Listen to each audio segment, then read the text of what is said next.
नमस्कार, आप देख रहे हैं गीतांश टीवी और मैं हूं आपके साथ प्रदीप कुमार। अभी मैं फिर से उपस्थित हूं आरबी क्योर में और हमारे साथ उपस्थित हैं डॉक्टर आर रत्नप्रिया मैम। तो आइए इनसे बात करते हैं और जानने की कोशिश करेंगे कि आज किस सब्जेक्ट पे हम लोग बात करने वाले हैं। तो बहुत बहुत स्वागत है मैम आपका गीतांश टीवी में। Thank you so much. मैं doctor R Ratna Priya from RB cure near depot मोहल्ला। मैंने अभी तक बहुत सारे डिजीज के ऊपर बाइट बनाए हैं, जैसे दिनाए हैं, रिंगवॉर्म जिसको बोलते हैं, पिंपल्स के ऊपर हमने बाइट बनाया, ब्लेमिश जिसे झाइयाँ बोलते हैं उसके ऊपर हमने बाइट बनाया है, हेयर फॉल के ऊपर बाइट बनाया है। बहुत सारे बाइट बन चुके हैं, लोगों के बहुत सारे कमेंट्स भी आए हैं, लोगों ने लाइक भी किया और इस चीज़ का पूरा पूरा फ़ायदा भी उठाया हमारे क्लिनिक में आकर। तो आगे हम जिस डिजीज के ऊपर बात करने वाले हैं वो है हमारा आज का टॉपिक नेल फंगल।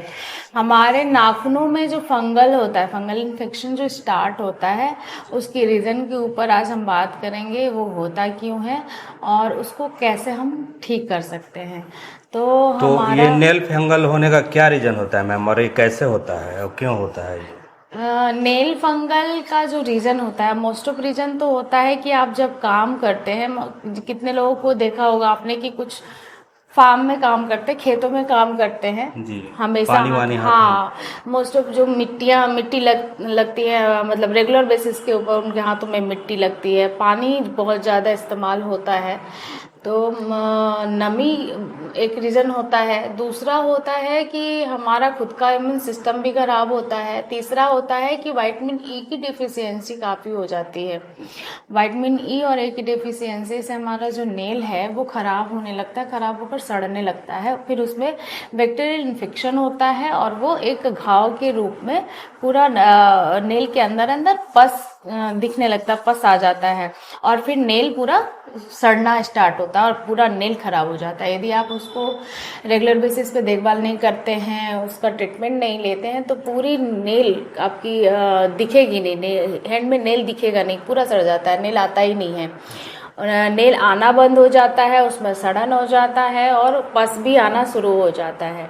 तो ये बहुत ज़्यादा पेनफुल भी होता है, बहुत हार्ड उसमें पस आता है और दर्द बहुत ज़्यादा फील होता है, कुछ लोग कर नहीं पाते हैं। तो गांव के हम लोग लोग उसको शायद पानी हाँ लगना भी बोलते हैं। हाँ, नहीं, पानी लगना अलग चीज है। अलग चीज है। हाँ, पानी यदि लगता है तो आप उसको कुछ लगा के ठीक भी कर सकते हो अदर, लेकिन जब इन्फेक्शन हो गया और नेल का सड़न शुरू हो गया तो आप उसको क्योर नहीं कर सकते बिना डर्मा में सजेस्ट कराए, बिना दिखलाए। क्योंकि होता क्या है कि पूरा अंदर का जो हमारा ये डेड बोन है ना, जो हमारा नेल के रूप में निकलता है, वो हमारा बनना ही बंद हो जाता है। इवन जो एरिया होता है नेल का, ये जो आप एरिया देख रहे हो ना, ये पूरा सड़ जाता है और उसमें पस आता है और दर्द होता है, जिससे होता है कि कुछ लोग कर नहीं पाते हैं हैंड से और उनको बहुत ज़्यादा पेन फील होता है। तो इस कंडीशन में हम लोग क्या करते हैं कि पहले एक टेस्ट देते हैं, बंदे का एक टेस्ट, नेल टेस्ट कराया जाता है, फंगल देखा जाता है, उसके बाद हम लोग इसका बाकायदा ट्रीटमेंट स्टार्ट करते हैं। विटामिन ई का भी डिफिशियंसी होती है, उनके हिस्ट्री को जब हम लोग जानते हैं तो उससे भी पता चलता है कि वो क्या ले रहे हैं, डाइट में क्या ले रहे हैं, क्या नहीं ले रहे हैं, क्या उनको सजेस्ट किया जाए ताकि उनकी विटामिन ई की डेफिशिएंसी जो पूरी तरह से फुलफिल हो गया। स्टार्टिंग पीरियड्स में क्योंकि डेफिशिएंसी काफ़ी हाई होती है, तो उस पीरियड में हम लोग कुछ टाइम के लिए विटामिन ई के जो सप्लीमेंट्स हैं वो हम लोग उपलब्ध कराते हैं। लेकिन मैं उस बेसिक पे नहीं जाती हूँ, क्योंकि जो हमारा इधर जो सप्लीमेंट्स हैं वो एक फुलफिलमेंट दिखाएंगे कुछ दिन के लिए। हम लोग मोस्ट ऑफ डाइट के ऊपर ही जाते हैं ताकि जो हमारा डेफिशिएंसी है ना वो हमेशा के लिए ठीक हो। तो स्टार्टिंग पीरियड में हम लोग सप्लीमेंट देते हैं, उसके बाद उन्हें बताया जाता है कि इसके साथ हमको क्या क्या कंज्यूम करना है ताकि हमारे बॉडी में जो विटामिन ई और ए की डेफिशिएंसी हो रही है वो फुलफिल हो जाए और नेल फिर आने लगे, नया नेल आने लगे और जो बैक्टीरिया है वो पूरी तरह से ख़त्म हो जाए। तो उसके ऊपर हम लोग पूरा ट्रीटमेंट देते हैं और इलाज इतना बेस्ट हो रहा है अभी, नेल फंगल के ऊपर भी हमने किया है, तो नया नेल आना शुरू हो जाएगा, इवन बैक्टीरिया खत्म हो जाएगी। लेकिन उसके लिए आपको ट्रीटमेंट लेना आवश्यक है, क्योंकि इसका ट्रीटमेंट यदि आप कराते नहीं हैं तो पूरी तरह आप नेल मतलब बर्बादी कर लेंगे अपना, क्योंकि बिना ट्रीटमेंट के इसका कोई बेसिक उपाय नहीं है कि मैं ये बता दूं। क्योंकि ट्रूली जिस फील्ड में, जिस टॉपिक के ऊपर या जिस डिजीज के ऊपर हम लोग बात करते हैं, यदि वो वैसा डिजीज होता है जिसको हम घर में कुछ हद तक ट्रीट कर सकते हैं तो वो भी मैं बताती हूँ। लेकिन ये एक ऐसा बीमारी है जिसको घर पे ट्रीट नहीं किया जा सकता। यदि स्टार्टिंग फेज में कुछ वैसा लग रहा है तो तुरंत से आकर डर्मा में सलाह ले और उसके हिसाब से अपने आप को क्योर करें, ताकि आप बीमारी कोई ऐसा जटिल बीमारी से बच जाए, ताकि उसमें जो नेचुरली हम लोग दे पाए। क्योंकि हमने स्टार्टिंग में भी बताया था कि कोई भी डिजीज हो रहा है, हेयर फॉल ही हो रहा है, पिंपल्स ही हो रही है, या आपकी झाइयों का ही प्रॉब्लम है, तो स्टार्टिंग फेज में ही ट्रीटमेंट ले। ये नहीं कि एकदम से कंडीशन खराब हो गया अब कोई उपाय नहीं है, उसके बाद हम लोग यदि ट्रीटमेंट स्टार्ट करते हैं तो काफ़ी टाइम लग जाता है, फिर पैसा भी खर्च होता है। जब हम स्टार्टिंग फेज में ट्रीटमेंट कराते हैं तो बहुत जल्दी क्योर हो जाता है और हमेशा के लिए ठीक हो जाता है। मतलब शुरुआती दौर में ही उसको मतलब हाँ, ट्रीटमेंट करवाना शुरू कर दें तो जल्दी रिकवर हो जाता जल्दी है। रिकवर हो जाता और है। नहीं तो एक बार है कि अगर बढ़ गया वो बीमारी तो समय तो लगना जाहिर सी बात है कि बहुत समय लगेगा, समय लगेंगे, पैसे भी खर्च पैसे भी होते खर्च हैं, होंगे। और जिनका इम्यून सिस्टम खराब है उनको बहुत प्रॉब्लम होता है। हम लोग को काफी प्रॉब्लम होता है उनको ट्रीट करने में, क्योंकि उनका खुद का इम्यून सिस्टम को बूस्टअप कराना काफी टाइम लग जाता है हमको उस वे में देने में। लेकिन फिर भी कोई नहीं, यदि जिन लोगों को जटिल हो चुका है, प्रॉब्लम हो चुका है कि काफी दिन से परेशान है,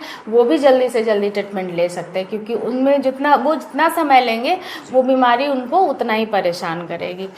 फंगल को लेके हम हमेशा से बात करते हैं कि कभी भी हाथ को गीला नहीं रखना है, कपड़े गीले नहीं पहनने हैं। वेदर यदि खराब है, मौसम खराब है कभी, तो कपड़ों को हम सुखा नहीं पाते हैं धूप में, तो उसको प्रेस करके पहनना होता है। इवन यदि आप खेत में काम करने जाते हैं तो नेल इफेक्ट हो रहा है तो आप ग्लव्स वगैरह का इस्तेमाल कर सकते हैं। ग्लव्स का इस्तेमाल करें, पानी से हाथों को बचाए रखें, गंदगी से बचाए रखें। इवन रात में गर्म पानी से हाथों को धो के मॉइस्चराइजर लगा के ही रात को सोना चाहिए। हाथ को अच्छे से क्लीन करें, क्योंकि दिन भर यदि आप गंदगी में काम कर रहे हैं और रात में उसी गंदगी को लेके सोते हैं तो वो ज़्यादा इफेक्ट करता है। तो इस चीज़ से यदि आप और भी थोड़ा सा बढ़ जाएगा, हाँ बढ़ेगा और परेशानियां बढ़ेंगी। हो सकता है कि घर में किसी और को भी लग जाए, क्योंकि फंगल फैलता है। फंगल का काम ही है एक दूसरे से अटैच्ड होने पे बढ़ना। आप मोस्ट ऑफ हम लोगों ने देखा क्या है कि जो हॉस्टल में रहते हैं, छात्र छात्राएं रहते हैं स्टडी के लिए, तो उनमें ज़्यादा ये प्रॉब्लम मैंने देखा कि किसी को फंगल हुआ फिर सारे लोग उससे इंट्रैप्ट हुए। तो इस चीज़ को लेके भी थोड़ी सी सावधानी रखनी चाहिए। यदि घर में किसी एक को फंगल है तो अदर बंदे का किसी के भी संपर्क में आ गए तो उसको भी हो जाएगा। तो अपना सभी चीज़ें सेपरेट रखें, कपड़े हैं, तौलियाँ हैं, कॉम्ब है, वो सेपरेट रखें, ट्रीटमेंट लें और सावधानी के साथ इलाज करा के अच्छे हो जाएं। तो आज हम लोग बात कर रहे हैं जैसे नाखून पे फंगल होने का, जी। तो इसको कैसे ठीक करते हैं और इसका मतलब क्या उपाय है, मतलब कितना दिन में सही हो जाता है लगभग? देखिए, अगर स्टार्टिंग दौर हो तो मोस्ट ऑफ यदि स्टार्टिंग फेज में है तो 15 डेज टू मोर 1 मंथ में बहुत मतलब ये क्विक ट्रीटमेंट देते हैं हम लोग और बहुत जल्दी अच्छा भी हो जाता है। यदि आपका लॉन्ग टर्म है कि 1 ईयर से आप परेशान है, 6 मंथ से परेशान है, तो उसमें कुछ टाइम लग जाएगा, क्योंकि मुझे देखना होता है कि बंदे का बैक हिस्ट्री क्या है, क्या कर रहा है, रीजन पकड़ना होता है हम लोग। क्योंकि नॉर्मली ऐसे है नहीं कि कुछ भी लिख दिया और हो गया, वैसा ट्रीटमेंट पहले उसका वर्क जानना होगा कि वो करता क्या है, मतलब हाथों का उपयोग किस चीज में करता है, साथ में उसका जो बैक हिस्ट्री क्या कर रहा है। जैसे क्या होता है कि बहुत ज्यादा बिजी, जो टाइम वेस्ट होता है, जिनका व्यस्तता जिनकी ज्यादा होती है, तो वो अपने डाइट को लेके ध्यान नहीं रख पाते हैं। अब उस डाइट में क्या क्या शामिल करते हैं तो वो भी जानना होता है।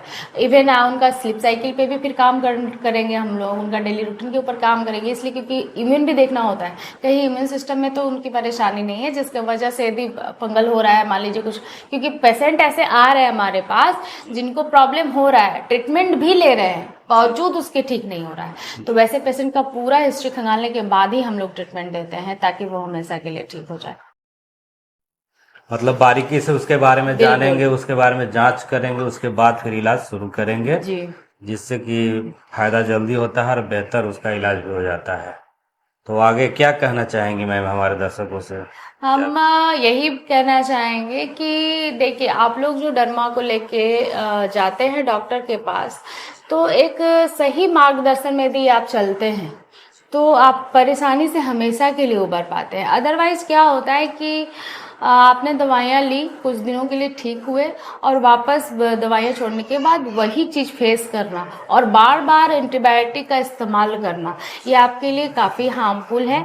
तो जब कभी भी स्किन के रिगार्डिंग या हेयर के रिगार्डिंग किसी भी डिजीज से आप परेशान हैं और उसका ट्रीटमेंट कराते हैं, तो पूरी तरह से अच्छे डॉक्टर के सजेशन में ही आप लोग ये ट्रीटमेंट लें, ताकि आप लोग अननेसेसरी का जो अनावश्यक एंटीबायोटिक है उससे बच जाए। क्योंकि आज का जो चल रहा है, मैंने देखा है बहुत सारे ऐसे पेशेंट हमारे पास आए हैं प्रदीप जी, जिनको मतलब भर भर के थैले भर भर के दवाइयाँ दी जा रही हैं, दवाइयाँ चलती हैं, वो ठीक होते हैं मोस्टली, क्योंकि जैसे एंटीबायोटिक चल रहा है तो कुछ हद तक आराम रहता है पेशेंट को, लेकिन जैसे ही दवाइयाँ बंद हो रही हैं वापस से बीमारी आ रही है। तो हम उस चीज़ के लिए बहुत ज़्यादा कंसर्न हैं। आज हम जो बाइट बना रहे हैं मोस्ट ऑफ उसी पे बना रहे हैं कि आप जो दवाइयाँ ले रहे हैं, एक तरह से आपको थोड़ा सा लगता है कि बेनिफिट हो रहा है, लेकिन उसका जो बैक पार्ट है वो काफ़ी बेकार है, बहुत ज़्यादा हार्मफुल है।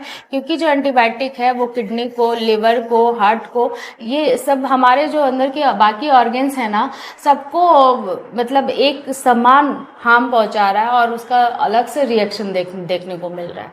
तो मैं मेरे सारे व्यूवर्स जो है, हमारे दर्शक जो है, उनसे रिक्वेस्ट करूंगी कि प्लीज़ अच्छे मार्गदर्शन में अपना इलाज कराएं, ताकि आप बीमारियों से बचें, ना कि और बीमारियां आप अपने अंदर ले लें। तो आप लोग थोड़ा सा इस चीज़ का ध्यान रखेंगे। और नेल फंगल ही नहीं, स्किन की सारे डिजीज़ को लेके हम लोग चल रहे हैं, तो बेहतर इलाज के लिए आप लोग आरबी क्योर की तरफ मुड़े, ताकि आप लोग एक हेल्थ को अपने प्रॉपर हेल्थ को ग्रोथ करा पाए। क्योंकि हमारे पास जो भी पेशेंट आते हैं, बाकायदा सारा हिस्ट्री जानने के बाद, उनकी सारी कमियों के ऊपर ध्यान देने के बाद हम लोग ट्रीटमेंट दे रहे हैं, और साथ में और भी डिजीज़ जो आपको हो रखे हैं उनके बारे में भी आपको जानकारी मिल जाती है। तो आप आरबी क्योर में आए, ट्रीटमेंट लेंगे तो बेहतर आपके लिए काफ़ी बेहतर होगा। क्योंकि हम चाहते हैं कि हमारी जो जनता है, हमारी जो पब्लिक है गढ़वा की, या फिर जो हमें देख रहे हैं, जहाँ से भी देख रहे हैं, वो उनके घर में भी मेंबर्स हैं, उनको जो परेशानी है उनको भी वो ट्रीट करा पाए, उनको भी मार्गदर्शन दे पाए। क्योंकि हमारे जो पेशेंट आते हैं उनको काफ़ी हम लोगों ने सजेशन दे रखा, उनको बहुत सारी चीज़ें हम लोग बताते हैं, जो आप अपने लाइफ में यदि उस चीज़ को फॉलो कराए तो आप लोग बहुत सारी बीमारियों से बच जाएंगे।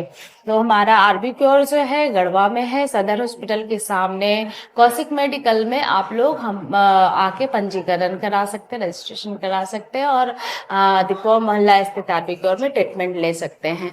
टाइमिंग का थोड़ा सा ध्यान रखेंगे, 12 बजे से पहले नंबर लगा लें और उसके बाद ट्रीटमेंट करा लें।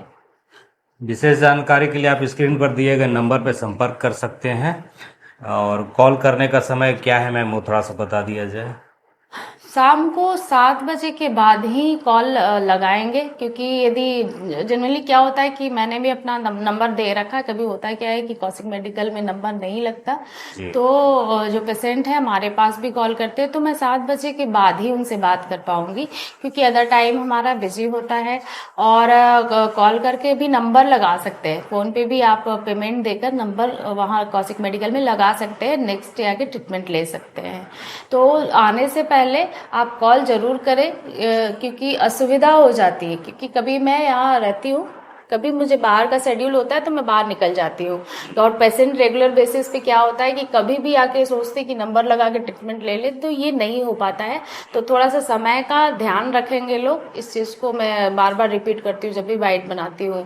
थोड़ा सा समय का, कल नगर से एक पेशेंट आए हुए थे, तो उन्होंने भी टाइम को थोड़ा अनदेखा किया, जिसकी वजह से मैं यहाँ थी नहीं और उन्हें जाना पड़ा। तो मैं नहीं चाहती हूँ, असुविधा हो जाती है बाहर के पेशेंट को, तो थोड़ा सा इस बात का ध्यान रखेंगे कि समय से कॉल करें, जानकारी लें और तब आकर ट्रीटमेंट कराएं, ये उनके लिए काफ़ी बेहतर होगा।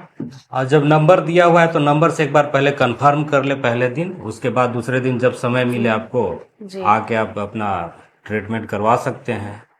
तो आज का विशेष विषय था कि हम लोग का जो नेल में फंगल्स हो जाते हैं, ज़्यादा पानी यूज करते हैं चाहे कुछ भी कारण से, तो उसका इलाज का क्या समुचित है, तो उसके बारे में हमने जाना।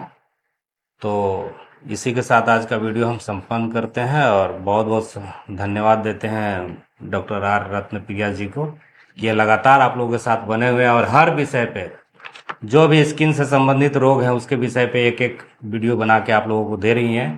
तो आप लोग इसका फ़ायदा उठाएं और विशेष जानकारी के लिए फ़ोन कर सकते हैं। और किसी भी बीमारी से स्किन संबंधित या हेयर संबंधित जूझ रहे हैं तो आप आकर यहाँ पे ट्रीटमेंट करवा सकते हैं। बहुत बहुत धन्यवाद आप लोगों का, बहुत थैंक यू बहुत सो धन्यवाद। Much, thank you. RB cure, यहाँ सभी प्रकार के स्किन एंड हेयर रोगों का इलाज होता है। यहाँ फुंसी, बरे, रुसी, झाइयाँ, बाल झड़ना, गंजापन इत्यादि के एक्सपर्ट डॉक्टर आर रत्नप्रिया द्वारा इलाज किया जाता है। साथ ही मशीन से स्किन टेस्ट की सुविधा उपलब्ध है।